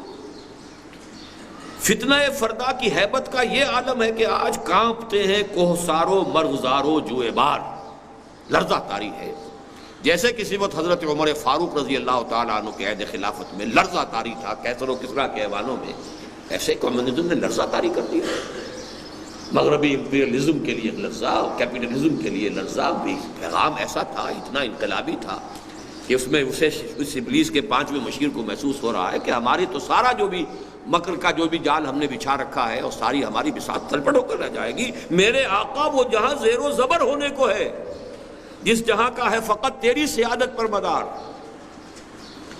اب جو خون ذرا گرم ہوا ابلیس صاحب کا، تو اب ابلیس صاحب کا آخری یہ پریزیڈنشل ایڈریس ہے کہ یہ ہے میرے دستے تصرف میں جہان رنگ و بو، وہی لافظنی جو انوگرل ایڈریس کے شروع میں کے آخر میں تھی، اب یہ جو آخری کنکلوڈنگ لیکچر ہے، کنکلوڈنگ ایڈریس ہے، اس کے شروع میں ہے میرے دستے تصرف میں جہان رنگ و بو، کیا زمین کیا محرمہ کیا آسمان توبتو، دیکھ لیں گے اپنی آنکھوں سے تماشا غرب و شرق، میں نے جب گرما دیا اقوام یورپ کا لہو۔ نوٹ کیجئے 38 میں اقبال کا انتقال ہوا ہے، اور اس کی کتنے بعد 3 سال بعد دوسری عالمگیر جنگ چھڑ گئی۔ دیکھ لیں گے اپنی آنکھوں سے تماشا غرب و شرق، میں نے جب گرما دیا اقوام یورپ کا لہو۔ کیا امامان سیاست کیا کلیسا کے شیوخ، سب کو دیوانہ بنا سکتی ہے میری ایک ہو۔ یہ سارے بڑے بڑے، یہاں تو مجھے پھر ذکر کر دوں آپ سے کہ ایک کتاب جو کینیڈا میں چھپی ہے، pawns in the game, William Guy Carr کی، جس کا فلسفہ یہ ہے کہ ایک ابلیسی قوت ہے، شیطانی قوت ہے لوسیفر، اس لوسیفر کے جو انسانوں کے اندر ایجنٹ ہیں وہ ہیں زائنسٹ، جو انہوں نے پہلے آرڈر آف ایلومیناٹی بنایا 1776 میں، پھر یہ تمام جو فری میسن اور یہ لاج اور فلاں لاج اورینٹ اور یہ اور وہ، اور پھر زائنزم جو ہے 1897 سے اس کی تحریک، تو یہ پورا نظام جو ہے، کیا امامان سیاست کیا کلیسا کے شیوخ، سب کو دیوانہ بنا سکتی ہے میری ایک ہو۔ کارگاہ شیشہ جو نادا سمجھتا ہے اسے، توڑ کر دیکھے تو اس تہذیب کے جام و صبو، یہ میرا اتنا کمزور نہیں ہے، یہ تانا بانا جو میں نے بنا ہوا ہے۔ دست فطرت نے کیا ہے جن غریبانوں کو چاک، مستقی منطق کی سوزن سے نہیں ہوتے رفو۔ یہ ہے وہ بہت اہم شعر کہ فطرت نے چونکہ مساوات نہیں رکھی ہے، اس کریشن میں کہیں مساوات نہیں ہے، بیلنس ہے، وزن توازن، مساوات نہیں ہے۔ مساوات تو انسان کی ذہنی صلاحیتوں میں نہیں ہے، یک رنگی جو ہے ان کی شکلوں میں نہیں ہے، جینز مختلف ہیں، مرد اور عورت کا فرق ہے، تو یہ تو فرق ہے۔ کوئی قوی جسہ لے کر آتا ہے، کوئی پیدائشی طور پر بیچارہ کمزور ہوتا ہے، اس کے اندر زیادہ محنت اور مشقت کا مادہ نہیں ہوتا۔ تو دست فطرت نے کیا ہے جن غریبانوں کو چاک، مزدقی منطق کی سوزن سے نہیں ہوتے رفو۔ چاہے وہ حکیم مزدق تھا اور چاہے وہ اب حکیم جو ہے مارکس ہو، ان کی ان فلسفوں سے وہ جو فرق ہے، فرق و تفاوت ہے، وہ ختم ہونے والے نہیں ہیں۔ یہ فرق و تفاوت جو ہے، جیسے کہ قرآن مجید میں اختلاف کے بارے میں بھی کہا گیا ہے، وَلَا يَزَالُونَ مُخْتَلِفِينَ إِلَّا مَن رَحِمَ رَبُّكَ وَلِذَلِكَ خَلَقَهُمْ۔ اختلاف تو رہے گا دنیا کے، اختلاف ختم ہو جائے تو پھر بات ہی یہ سارا ہنگامہ ہی ختم ہو جائے گا، یہ ساری رونقیں ختم ہو جائیں گی۔ تو فرق و تفاوت اور اختلاف یہ تو ایک رول ہے، بس اس کو حدود میں رہنا چاہیے، اس کے لیے جو ہے کچھ games, rules of the game ہونے چاہیے، حدود سے تجاوز نہیں ہونا چاہیے وغیرہ وغیرہ، وہ علیحدہ بات ہو جائے گی۔ کب ڈرا سکتے ہیں مجھ کو اشتراکی کوچہ گرد، یہ پریشاں روزگار آشفتہ مغز آشفتہ ہو، یہ دماغ بال ان کے الجھے ہوئے، چہروں پہ وحشت، اور یہ لوگ یہ مجھے پریشان کر دیں گے، یہ مجھے ڈرانے والے نہیں ہیں۔ ہے اگر مجھ کو خطر کوئی تو اس امت سے ہے۔ اب یہاں سے پیغام شروع ہوا ہے، جھنجھوڑنے والا پیغام، کہ ابلیس کو اگر کوئی اندیشہ ہے تو نہ جمہوریت سے، نہ فاشزم سے، نہ ناززم سے، نہ اشتراکیت سے۔ اور اشتراکیت اس وقت ٹاپ پر تھی جب یہ نظم علامہ اقبال، آج تو اشتراکیت جو ہے وہ مر گئی یا اس کا دور گزر گیا، تو ہم 60 سال بعد بیٹھے ہیں نا، سن 36 کی نظم کو ہم سن 96 میں پڑھ رہے ہیں۔ اس ڈفرنس کو اپنے ذہن میں رکھیے، اپنے عروج پر، کلائمیکس پر جب یہ تھی، کب ڈرا سکتے ہیں مجھ کو اشتراکی کوچہ گرد، یہ پریشان روزگار آشفتہ مغز آشفتہ ہو، ہے اگر مجھ کو خطر کوئی تو اس امت سے ہے جس کی خاکستر میں ہے اب تک شرار آرزو۔ آرزو ہے اوپر اس کے خاک آ گئی ہے، راکھ آ گئی ہے، انگارہ اندر ہے، چنگاری اس میں ہے، آگ بجھی ہوئی نہ جان، آگ دبی ہوئی سمجھ۔ تو میں تو ڈرتا ہوں تو اس سے ڈرتا ہوں، مجھے کسی اور شے سے کوئی خوف نہیں، کوئی ڈر نہیں، کوئی اندیشہ نہیں۔ خال خال اس قوم میں اب تک نظر آتے ہیں وہ کرتے ہیں اشک سحر گاہی سے جو ظالم وضو۔ انفرادی تقوی، انفرادی سوز و ساز کی جو ہے آج کے دور میں بھی اس امت کے اندر کمی نہیں ہے۔ اصل مسئلہ یہ خال خال ایسے لوگ بھی ہیں، جانتا ہے جن پہ روشن باطن ایام ہے، مستقیت فتنہ فردہ نہیں اسلام۔ میرے لیے خطرے کے اگر کوئی معاملہ ہے، کوئی چیلنج ہے، تو وہ مستقیت سے نہیں ہے، وہ اشتراکیت سے نہیں ہے، وہ جمہوریت سے نہیں ہے، وہ اجتماعیت سے نہیں ہے، وہ سرمایہ داری سے نہیں ہے، وہ ہے اسلام سے۔ اب اس کا یہ جو نظم کے اندر کئی اتار چڑھاؤ آئیں گے، خطرہ تو ہے، لیکن خطرے میں اب اس کا دل کا دلاسا دینے والی چیزیں کون سی ہیں؟ جانتا ہوں میں یہ امت حامل قرآن نہیں۔ میرے لیے امید کی بات اگر ہے تو وہ یہ ہے کہ اس امت نے قرآن کو بند کر کے ٹھپ کر کے رکھ دیا، جزدانوں میں ہے، مسلمانی در کتاب اور مسلمانہ در گور۔ جانتا ہوں میں یہ امت حامل قرآن، اس لیے کہ اصل طاقت تو قرآن تھی، اصل اعلی انقلاب محمد کا قرآن تھا صلی اللہ علیہ وسلم، جہاد پر ابھارنے والا قرآن تھا، سرمایہ داری کی مذمت کرنے والا قرآن تھا، قرآن اس نے بند کر دیا، یہ بہت غنیمت ہے۔ جانتا ہوں میں یہ امت حامل قرآن نہیں۔ آج شام کو یہ اس موضوعات پر گفتگو ہوگی، جو حضرات بھی چاہیں آج 7 بجے ہمارا انجمن کا سالانہ اجلاس ہے، اس میں تشریف لائیں، قرآن آڈیٹوریم میں ہے۔ وہی سرمایہ داری بندہ مومن کا دین، وہی زر پرستی، وہی دولت پرستی، وہی سود خوری، وہی سارا معاملہ، وہ اس نے بھی وہ پورا کا پورا دین اختیار کر رکھا ہے، اس پنجے کے اندر بھی پوری طریقے سے وہ پھنسا ہوا ہے۔ جانتا ہوں میں کہ مشرق کی اندھیری رات میں بے ید بیضا ہے پیران حرم کی آستین۔ پیران حرم کی آستین کے اندر وہ حضرت موسیٰ والا ہاتھ نہیں ہے جو دمکتا ہو چمکتا ہو جب نکلے، بے ید بیضا یعنی روحانیت سے خالی ہو چکا۔ لفظ ہیں، دھواں دھار تقریریں ہیں، لفاظی ہے، جو کچھ ہے، لیکن ید بیضا نہیں۔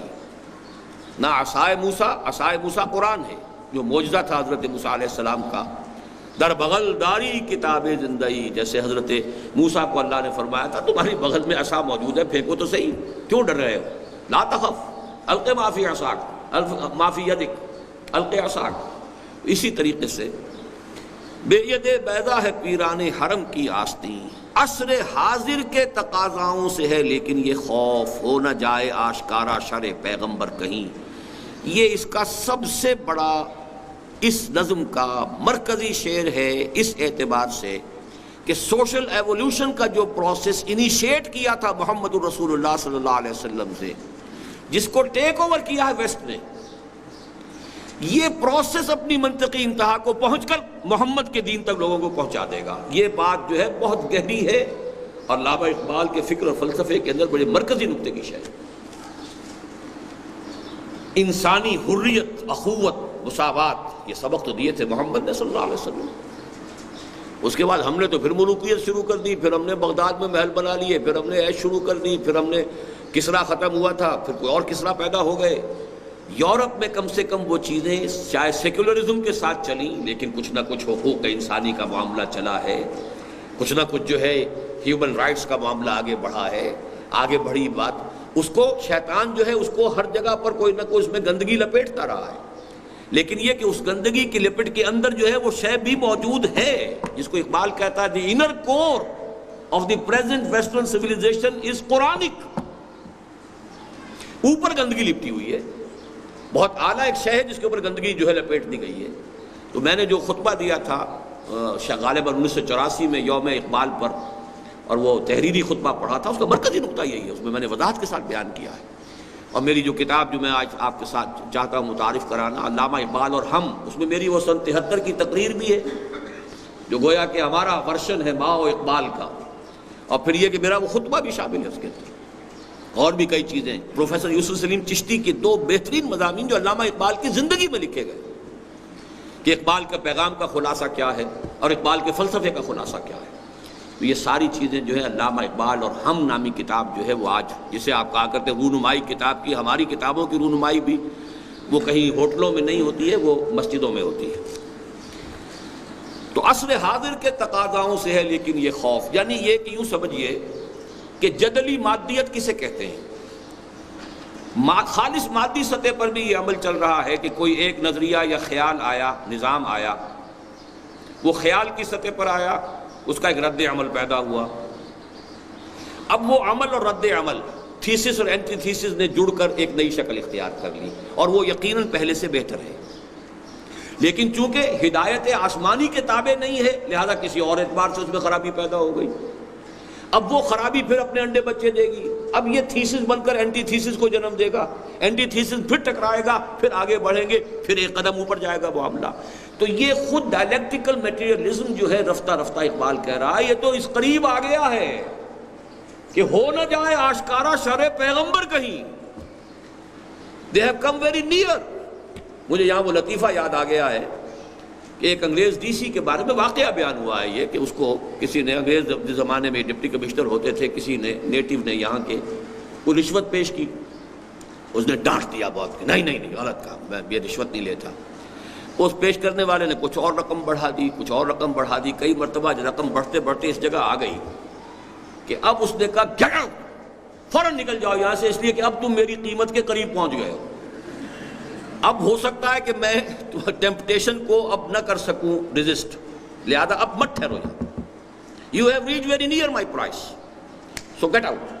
اسی طریقے سے یہ دنیا وہاں پہنچ گئی ہے، تھریش ہولڈ پر پہنچی ہوئی ہے، اور یہی ہے اصل میں وہ سارا فکر و فلسفہ جو قیام پاکستان کے میں مضمر تھا.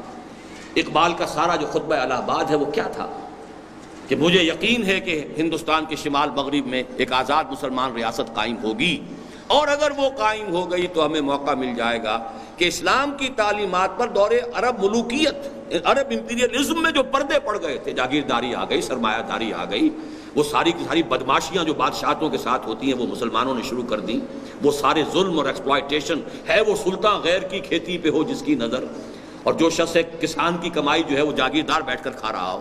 یہ ساری حرام خوریاں جو شروع ہوئی ہیں یہ بادشاہوں کے زمانوں میں شروع ہوئی ہیں، اور اس کو فقہ اسلامی نے طرح طرح کے جو ہیں اس کے لیے فتوے دے کر جو ہے ان کو جواز دیا ہے دور ملوکیت کی فقہ نے. تو اس حوالے سے علامہ اقبال نے کہا تھا کہ ہمیں موقع مل جائے گا کہ وہ تمام پردے ہٹا کر اسلام کی اصل تعلیمات کا ایک نمونہ دنیا کے سامنے پیش کریں. اور اسی کو پھر قائد اعظم نے جو ہے اسی کو ایک سلوگن کی شکل دی ہے کہ ہم پاکستان اس لیے چاہتے ہیں کہ عہد حاضر میں اسلام کے اصول حریت و اخوت و مساوات کا ایک عملی نمونہ پیش کریں. یہ تھا پاکستان کا. تو فرمایا کہ عصر حاضر کے تقاضاؤں سے ہے لیکن یہ خوف ہو نہ جائے آشکارا شرع پیغمبر کہیں. یعنی مسلمان سے خطرہ نہیں ہے مجھے، خطرہ اسلام سے ہے. مسلمان کے کرنے سے شاید یہ نہ ہو، لیکن یہ جو پروسیس ہے سوشل ایولیوشن کا، اور یہ میٹیریل جو ڈائلیکٹکس ہیں، خود یہ قریب جا رہے ہیں ادھر. اسی لیے اقبال نے کہا نا، ہر کجا بینی جہان رنگ و بو، کہ از خاکش بروید آرزو، یاز نور مصطفیٰ اورا باشت، یا ہنوز اندر تلاش مصطفیٰ است۔ یہ جا رہا ہے پورا پروسیس کشا کشا، چاہے یا نہ چاہے یہ مصطفیٰ ہی کے راستے کی طرف جا رہا ہے، منزل تو آخری وہی ہے، منزل ما کبریاست۔ اب وہ چھڑے پیغمبر جو ہے، اس پر چونکہ کئی مرتبہ گفتگو ہو چکی ہے اور میری کتاب میں بڑی وضاحت سے ہے، 20ویں صدی عیسوی میں بر عظیم پاک و ہند میں اسلام کے انقلابی فکر کی تجدید و تعبیر، یہ 3 شعروں میں علامہ اقبال نے اسلام کے سسٹم آف سوشل جسٹس کو اس قدر کھول کر بیان کر دیا ہے، اس کو کہنا چاہیے کہ یہ جوامع الکلم میں سے ہے۔ الحذر آئین پیغمبر سے 100 بار الحذر،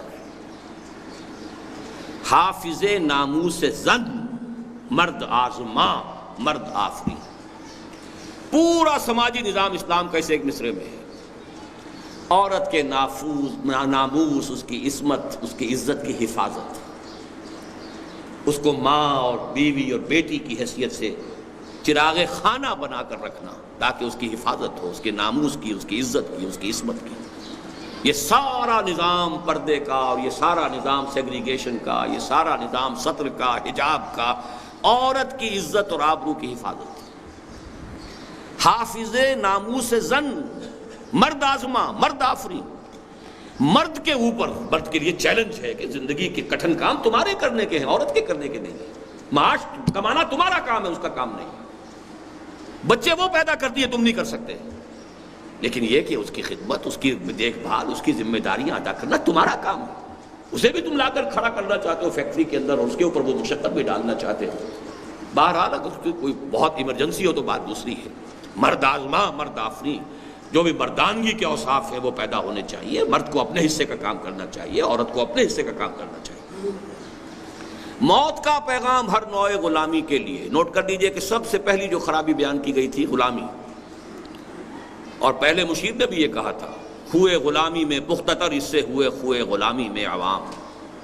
اور میں وہ نظم بھی آپ کو بتا چکا ہوں، آہ ظالم تو جہاں میں بندہ محکوم تھا، میں نہ سمجھی تھی کہ ہے کیوں خاک میری سوزناک۔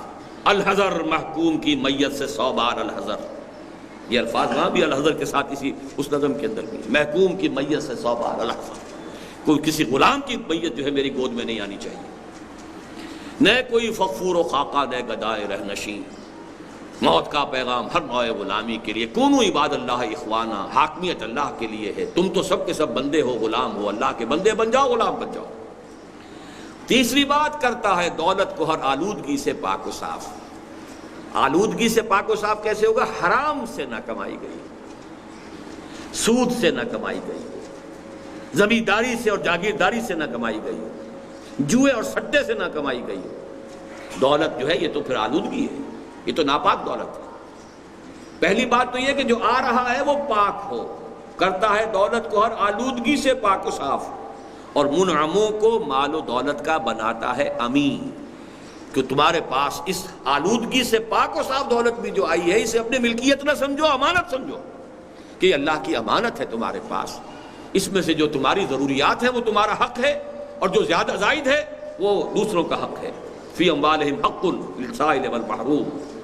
اسی لیے یسألونک ماذا ينفقون قل العفو۔ اس سے بڑھ کر اور کیا فکر و عمل کا انقلاب؟ بادشاہوں کی نہیں، اللہ کی ہے یہ زمین۔ سارا امپیریلزم اور ملوکیت اور جاگیرداری، اور در حقیقت جاگیرداری ملوکیت کے پاؤں ہوتے ہیں۔ جیسے کنسلا ہوتا ہے، اس کے سینکڑوں پاؤں ہوتے ہیں، تو ایک بادشاہ کے سینکڑوں پاؤں ہوتے ہیں جاگیردار جو ہے۔ چشم عالم سے رہے پوشیدہ یہ آئیں تو خوب۔ یہ غنیمت ہے کہ خود مومن ہے محروم یقین، غنیمت ہے۔ ابھی یہ مومن کو اپنی دولت کا پتہ ہی نہیں ہے، اسے یقین ہی نہیں ہے، وہ دوسروں کے پیچھے مارا مارا پھر رہا ہے۔ وہ ثقافت مانگتا ہے کہیں ہندوستان سے اور کہیں انگلستان سے، وہ کوئی نظام مانگتا ہے تو کبھی مانگتا ہے روس سے اور کبھی مانگتا ہے امریکہ سے۔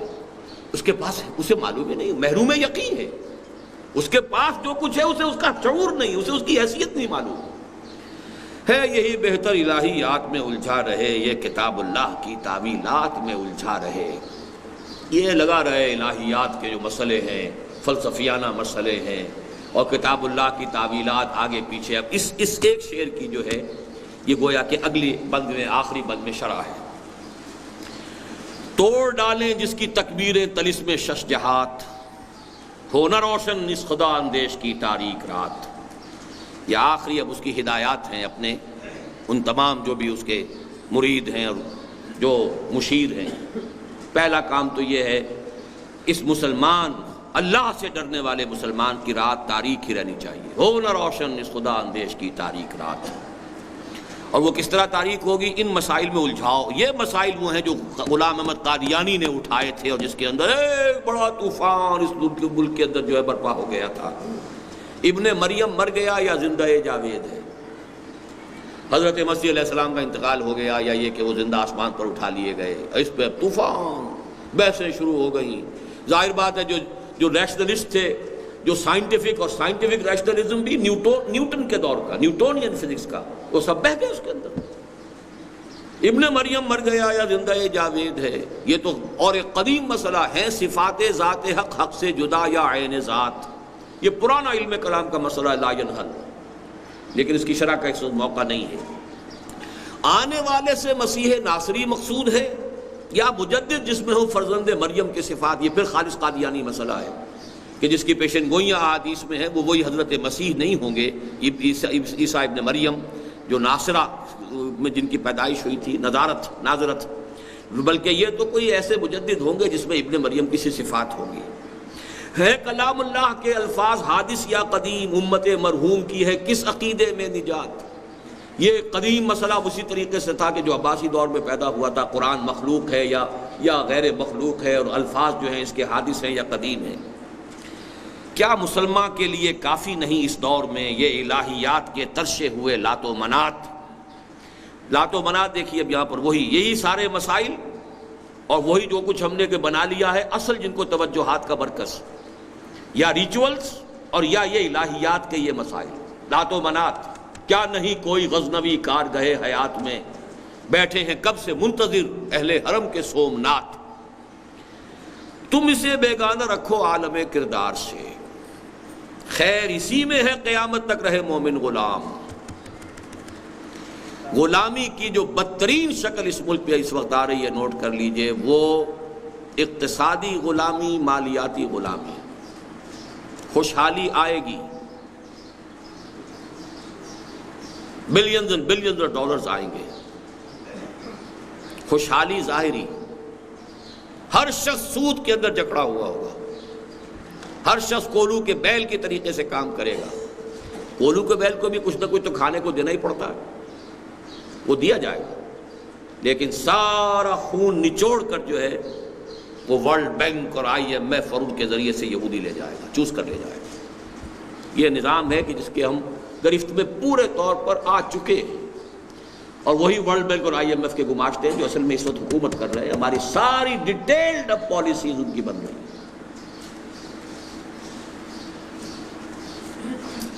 تم اسے بیگانہ رکھو عالم کردار سے، تا بساط زندگی میں اس کے سب مہرے ہوں مات، خیر اسی میں ہے قیامت تک رہے مومن غلام۔ چھوڑ کر اوروں کی خاطر یہ جہان بے ثبات، ہے وہی شعر و تصوف اس کے حق میں خوب تر، جو چھپا دے اس کی آنکھوں سے تماشائے حیات۔ شعر ہو، تصوف ہو، روحانی جو ہے منزلیں طے ہو رہی ہوں اور عروج ہو رہا ہو، تقرب بالنوافل ہو رہا ہے، لیکن زندگی کیا ہے، کیا ہو رہا ہے، کیا معاملہ ہے، کس کا نظام ہے، کس کا قانون ہے، کس کے لیے یہ ساری بساط، اس کا کوئی۔ ہر نفس ڈرتا ہوں اس امت کی بیداری سے میں، ہے حقیقت جس کے دین کی احتساب کائنات۔ مست رکھو ذکر و فکر صبح گاہی میں اسے، پختہ تر کر دو مزاج خانقاہی میں اسے، اسی میں لگائے رکھو۔ باقی یہ کہ کہیں جہاد کی طرف، اقامت دین کی جد و جہد کی طرف، باطل کے ساتھ پنجہ آزمائی کی طرف، حق کا بول بالا کرنے کے لیے سربکف ہونے کی کوئی اس کے اندر کوئی امنگ، کوئی آرزو پیدا نہ ہو۔ ہے وہی تیرے زمانے کا امام برحق جو تجھے حاضر و موجود سے بیزار کرے۔ یہ جو علامہ اقبال کی جو کیفیت ان اشعار کا آخری بند میں آئی ہے، جو کرب ہے اس کے اندر، درد ہے، بظاہر تو بڑا انداز جو ہے شاعرانہ ہے، لیکن واقعہ یہ ہے کہ اس میں جو سوز ہے اور درد ہے، امت مسلمہ پر جو تنقید ہے، جو ان کے حالات و کوائف کے بارے میں انہیں اپنے اندر جو بھی رنج کی کیفیت محسوس ہو رہی ہے، اس کا کلائمیکس ہے علامہ اقبال کی نظم ذوق و شوق۔ کس سے کہوں کہ زہر ہے میرے لیے مے حیات، تازہ ہے میرے واردات کہنا ہے بزم کائنات، کیا نہیں کوئی غزنوی کارگہ حیات میں، کب بیٹھے ہیں کب سے منتظر اہل حرم کے سومنات، اور قافلہ حجاز میں ایک حسین بھی نہیں، گرچہ ہیں تابدار ابھی گیسوئے دجلہ و فرات۔ بہرحال اس امید میں جو علامہ اقبال رہے ہیں، تو میں ایک بات شروع میں جو کہنا چاہتا تھا وہ میں آخر میں اب کہہ دوں کہ علامہ اقبال کا یہ معاملہ جو ہے شاعری کے ساتھ، جیسا کہ میں نے عرض کیا شروع میں گل و بلبل کی شاعری بھی تھی، اور وہ فراق اور ہجر کی شاعری بھی تھی، پھر ملی شاعری آئی ہے، آخری دور جو ہے وہ خالص پیغام ہے علامہ اقبال کا، اور اس کا خلاصہ ملخص جو ہے یہ نظم ہے۔ چنانچہ اسی دور میں انہوں نے یہ بھی کہا، مرا یاراں غزل خانے شبردن، مجھے تو لوگوں نے خام خواہ غزل خان سمجھ لیا ہے، نغمہ کو جاؤ من کو جا ساز سخن بہانہ ایست، سوئے قطار می کشم ناقہ بے زمام را۔ میں نے تو اس کو ذریعہ بنایا، کہاں شاعری، مجھے شاعری سے کوئی تعلق نہیں۔ یہ جو مسلمان قوم ہے کہ جو بکھر گئی ہے، منتشر ہو گئی ہے، قافلے میں اونٹ چلتے ہیں ساتھ ساتھ ایک قطار کے اندر، سوئے قطار می کشم، یہ ناقائیں جتنی ہیں اور یہ جو اونٹ ہیں اور اونٹنیاں ہیں یہ بکھر گئی، منتشر ہو گئیں، انہیں ایک قطار میں لانے کی کوشش کر رہا ہوں کہ ایک سینس آف پرپس ہو، ایک ڈیسٹنی سامنے ہو، ایک مقصد ہو، ایک زندگی کا نصب العین ہو، اس کے لیے جد و جہد ہو، اس کے لیے ایک نظم جماعت ہو۔ چنانچہ میں آپ سے آخری بات جو عرض کر رہا ہوں وہ یہ ہے کہ علامہ اقبال نے، میں بلکہ تذکرہ کر دوں کہ ڈاکٹر برہان احمد فاروقی رحمہ اللہ، ابھی زیادہ دن نہیں ہوئے ان کے انتقال کو، انہوں نے اپنی زندگی کے آخری دور میں ایک بہت بڑا احسان کیا ہے ہم پر۔ انہوں نے کچھ خط و کتابت ریلیز کی ہے ایک کتاب کی شکل میں، جو 7 فرینڈز کالونی ملتان روڈ سے مل سکتی ہے، جو آل پاکستان ایجوکیشن کانگریس کا ایک مرکز ہے، اس سے ثابت ہوا ہے کہ بالکل انہی ایام میں جبکہ علامہ اقبال نے یہ نظم کہی ہے، وہ بیعت کے اصول پر ایک خالص دینی جماعت بنانے کی تیاری کر رہے تھے۔ یعنی مسلم لیگ کے لیے جو کام کیا انہوں نے، جس نہج پر کیا، وہ سب کو معلوم ہے، لیکن وہ خط و کتابت جو ہوئی ہے اس کے لیے باقاعدہ بیعت نامہ تیار ہو گیا ہے، اور اس کے لیے سارے میدان ہموار ہو چکا تھا، لیکن بعد میں کچھ اپنے ساتھیوں کی طرف سے ان کی کم ہمتی سے بددل ہو کر وہ بات رہ گئی، لیکن وہ پوری تفصیل کہ سوئے قطار بھی کشم ناقہ بے زمام را، کہ بیعت کی بنیاد پر، اور خاص طور پر نفی کی ہے یہ جمہوری ادارے اور اس طرح کی جماعتیں بنانا، یہ بالکل غلط کام ہے۔ اصل طریقہ ہے بیعت کی بنیاد پر، امارت کے اصول پر جماعت بنانا، تاکہ وہ دین کی اقامت کے لیے اس ابلیس کے ساتھ پنجہ آزمائی اس کے بغیر نہیں ہو سکتی۔ ایک ایسی جماعت کہ جو ایک شخص سے بیعت کر کے سم و طاعت فی المعروف کے رشتے کے اندر منسلک ہو چکی، اس کے بغیر ابلیسی قوتوں کا مقابلہ ناممکن۔ وقت اگرچہ زیادہ ہو گیا ہے، میں 15 منٹ آپ کے اور دوں گا آج، پھر دو جمعوں کی چھٹی آپ کو دے رہا ہوں اس کے بعد۔ میں نے عرض کیا تھا 15 دن پہلے یہاں کہ پاکستان میں حکومت کی تبدیلی کا موسم شروع ہو چکا ہے، اور سن 77 کی سی صورتحال شاید جلدی پیدا ہو جائے۔ اب آپ نے دیکھ لیا اس کے شواہد جو آئے ہیں، آج ایک تعلیم یافتہ نوجوان اور ایک باقاعدہ سیاسی عہدیدار، عام کارکن نہیں، اس کی ہلاکت کا معاملہ ہو گیا ہے، اور یہ گویا کہ جلتی پر تیل ڈالنے والی بات ہو جائے گی، اور اس میں وہ سارے اب موجود ہیں امکانات جو ہیں، پوٹینشیلٹیز کے کوئی بڑی تحریک جو ہے اٹھ کھڑی ہو۔ لیکن یہ کہ میں نے پچھلی مرتبہ بھی کہا تھا، اب پھر کہہ رہا ہوں، اب جب یہ ہنگامہ ہوگا، جب شور ہوگا، جب سب کچھ ہوگا، تو اسلام کا نام بھی آئے گا، دین کا نام بھی اچھلے گا، کچھ مولوی حضرات بھی نمایاں ہوں گے، کچھ ان کے جو بیانات بھی ہیں وہ شہ سرخیوں سے آئیں گے، لیکن اچھی طرح سمجھ لیجئے کہ نظام کا بدلنا اور شے ہے، چہروں اور ہاتھوں کا بدلنا اور شے۔ اگر اس فرق کو ملحوظ نہیں رکھیں گے تو بہت سے ساتھی ہوتے ہیں اپنی سادہ دلی میں، اہل الجنت بلہن، وہ سادہ دلی جو ہے ان کی سادہ دلی میں وہ پھر بہہ جاتے ہیں ان چیزوں کے اندر۔ ہمارا معاملہ یہ ہے کہ ہمیں اپنی پوری توجہ مرکوز کرنی ہے اس ابلیسیت کے مقابلے کے لیے ایک منظم قوت فراہم کرنے کے لیے۔ باقی تو سب اس کے مرید ہیں، وہ کوئی بھی ہو، اس وقت جو بھی سیاسی عنصر اس ملک میں ہے وہ امریکہ کی گرفت سے باہر جا سکتا ہی نہیں، کوئی انقلابی قیادت کے جو لوگوں میں مرنے کا مادہ پیدا کر دے اور بہت بڑی تعداد میں مرنے والے لوگ، اس کے بغیر نہیں ہوگا۔ تو اس کو اپنے ذہن میں رکھیے، اپنی توجہات کو ادھر ادھر بھٹکنے نہ دیجیے۔ ایک میں نے پیشن گوئی اور بھی کی تھی، اس وقت بھی کچھ ہلکی سی خبر بھی تھی ملاقات کی، لیکن آج وہ بیان بھی باقاعدہ مولانا نورانی میاں کا آ گیا ہے کہ نواز شریف صاحب کے ساتھ اتحاد ممکن ہے۔ میں نے کہا بھی تھا کہ یہ نیچرل الائنس ہوگا، اور میں ویلکم کرتا ہوں، اب بھی ویلکم کرتا ہوں۔ نے بارہا کہا ہے کہ اصل میں جو ماضی کے جو بھی ایک تقسیمیں ہمارے ہاں تھیں، اس کے اعتبار سے جو بریلوی مکتب فکر کے علماء ہیں یا ان کے جو سیاسی حضرات ہیں، ان کو مسلم لیگ کے ساتھ ہی رشتہ جوڑنا چاہیے، اسی کے ساتھ تعلق اختیار کرنا چاہیے، تاکہ جو بھی ہمارے ہاں سیاست ہے اس میں جو بھی ایک استحکام پیدا ہوا ہے اس حوالے سے کہ اب ایک مضبوط جماعت مقابلے میں ہے۔ جو غلط نظام ہے جو چل رہا ہے، اس نظام کو تو کم سے کم جو اس کے اصول ہیں اس کے مطابق چلایا جائے، تو اس حوالے سے ٹو پارٹی جو ایک صورت بن چکی ہے ہمارے ہاں، اسی کو رکھنا چاہیے۔ باقی یہ کہ بقیہ مذہبی جماعتیں کیا کریں گی، وہ ملی یکجہتی کونسل کا تو ایک گویا کہ بڑا حصہ اگر اس طریقے سے کٹ جاتا ہے، تو مجھے پہلے بھی کوئی امید نہیں تھی، اب بھی کوئی امید نہیں ہے کہ کوئی بھی انتخابی اتحاد مذہبی جماعتوں کا ہو سکے، واللہ اعلم۔ ایک بات سپریم کورٹ کے فیصلے کے بارے میں عرض کرنی ہے کہ میرے نزدیک نہایت خوش آئند بات ہے۔ جو جدید ریاست کے 3 پلرز ہوتے ہیں، ان میں ایک اعتبار سے کہ دستور کی کسٹوڈین ہوتی ہے جوڈیشری، تو اگرچہ عملی حصہ ایگزیکٹو کا زیادہ ہے اور عملی حصہ جو ہے وہ لیجسلیچر کا زیادہ ہے، لیکن اس میں توازن قائم کرنا یہ در حقیقت جوڈیشری کا کام ہے۔ اور یہ ادارہ ہمارے ہاں بالکل برباد ہو گیا تھا، اس کی جو بھی پریسٹیج ہے وہ ختم ہو چکی تھی، اس کی توہین و تذلیل ہو چکی تھی، اس کا تقدس سارا پامال ہو چکا تھا۔